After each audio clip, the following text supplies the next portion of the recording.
ඔබ දන්නවාද ලෝකයේ තියෙන දැවැන්තම නගරයක් මුහුද මැද පාවෙන්න පුළුවන් කියලා? මේක නිකම් යාත්‍රාවක් නෙවෙයි. මේක ඇතුලේ ඔබ හිතාගන්නවත් බැරි අමුතුම ලෝකයක් තියෙනවා. මේ අභිරහස් දැවැන්තයාගේ දිග අඩි 1197ක්. ඒ කියන්නේ අඩිපාරවල් 4ක් විතර දිගයි.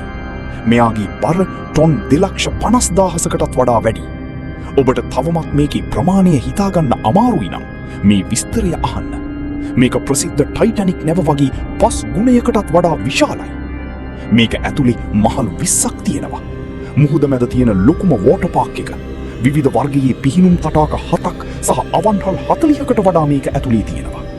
එකම වාරයකදී මගීන් සහ සේවකයින් 10,000කට ආසන්න පිරිසකට මෙහි ගමන් කරන්න පුළුවන්.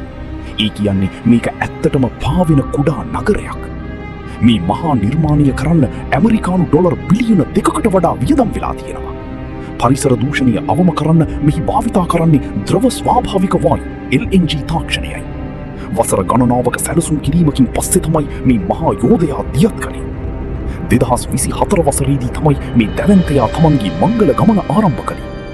ලෝකයේ දැනට තියෙන විශාලතම මගී නෞකාව විදියට ඉතිහාසගත වුණු රෝයල් කැරිබියන් සමාගමට අයත් මේ නෞකාවේ නම තමයි Icon of the Seas. ඔයාලත් මේ වගේ නැවක සංචාරය කරන්න කැමතිද? පහලින් කමෙන්ට් එකක් දාන්න.